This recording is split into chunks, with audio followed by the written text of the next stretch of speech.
kuliyadda barashada caafimaadka ee Shaafi ayaa si weyn maanta uga muuqatay ololaha nadaafadeed ee qaybaha kala duwan ee magaalada Hargeysa laga waday. Kooxo dhalinyaro oo isugu jira arday, macallimiin iyo waliba maamulka kuliyadani ayaa si tabarucaad ah u nadiifiyay isgoyska Total, gaar ahaan taalada Shimbirta. Waxay xaadhayeen xashiishka, qaarkood dirta ayay jarjarayaan si ay u habeeyaan, halka kuwooda kalena oo leh wiilal iyo gabdho ay rinjiyeenayaan si roogani iyo waliba taalada. Maxamed Xirsi Cali, maamulka guud ee kuliyadani Shaafi, ayaa uga warramay Bulsho TV barnaamijkan iskaa wax u qabso ee ay qaybta ka yihiin.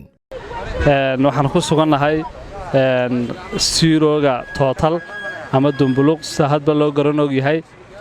Waxaanu anagoo kuliyadda Shaafi Medical College kaga qayb qaadanaynaa ololihii maayirku ku baaqay ahaa nadiifinta maalinta nadaafadda Khamiista. Anagoo sidoo kale nadiifin iyo nashqadayn Siirooga Total kaga qayb qaadanayna kuliyad ahaan. Bulshada reer Somaliland waxaan ku dhiirigelinaynaa meel kasta ay joogaan in ay wadankooda qurxistaan.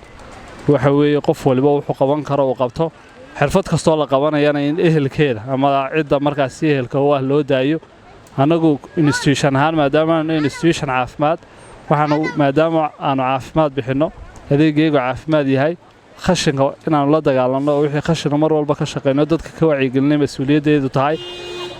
marka dadka waxaan leeyahay qof walba xashiishku wuxuu ka soo bilaabmaa guriga dabeetana saas uu soo fidaa qof walba xashiishka guriga ka soo baxaya inaad halkii loogu talagalay ugu haboonayd aad la eegato meherad kastana inay xashiishkeeda la eegato halkii loogu talagalay. inta kalena marka aynu iska kaashanaa hadii la heedah Hargeyso nadiif oo cagaaran baynu isku ognay biidmillaahi mawla.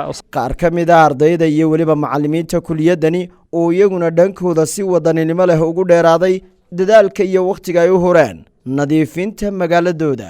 annagoo ka soconna kuliyadda Shaafi Medical College ee barashada caafimaadka waxaan maanta u soo baxnay oo aan isku soo xilqaanay in aan wadankeega ka shaqeyno caasimad ahaan oo aan bulshadeeda wax la qabanno oo aan nadaafadda iyo bilicda iyo quruxda iyo nadaafadaba kala shaqeyno. halkan aanu joognaa waxa weeyaan goolada Total ama Dumbuluq, taas oo aan markaa doonayno in aan bilicdeeda iyo nadaafadeeda baanu ka shaqeyno. aan maanta iskugu soo baxnay in aan ka qayb qaadano ololihii uu bilaabay maayarku. waxaan nahay ardayda Shaafi Medical College. waxaan iskugu soo baxnay hadii aan nadaafad la helin caafimaad lama helayo, waayo anaguna waxaan nahay ardayda caafimaadka. waxaan joognaa maanta gooladii Total. aniga ku hadlaya afka ardayda wax ka barata Shaafi Medical College. ugu horeyn waxa ma iska leh Allah subhanahu wa ta'ala noo suurtagelina hawsha intaas la qabano. mar labaad maamulkayga iyo macallimiinteeda kuliyadda Shaafi Medical College oo nagu dhiirigeliyay inaanu isbedelka caasimada ka socda qayb ka noqono. ka arday ahaan oo markii ugu horeysay ka qayb qaadano bilicda caasimada balse ma noqon doonto markii u dambeysay. aad ugu faraxsanahay inaan ka qayb qaadano ololaha nadaafadeed oo wiilcaamiyay maayirka caasimada Hargeysa mudane Cabdikariin Axmed Mooge oo aanu aqbalnay anagoo ka soconna ardayda Shaafi Medical College. maanta waxa weeyaan waa yoomal farax waa bariyay baa loo bariyay inama yaroo wanaagsan oo Ilaahay ha barakeeye dalkooda iyo dadkoodaba u turaya ya hablihii Ilaahay ha barakeeye ayaa noo yimi si wanaagsan bay noola shaqeeyeen si caqiibo leh noola shaqeeyeen. anu waxaan Khadar Xaaji Xasan oo Saciid ninkii meesha ka wakiilka ahaa baan ahay ee ilaalin jiray. marka aad iyo aad baan u soo dhaweynaya hawshaasna wax leeyahay laga hadhin. maayar kale waa ku hambalyeynaya maayar ku xigeenka iyo golaha deegaanka waan ku hambalyeynaya.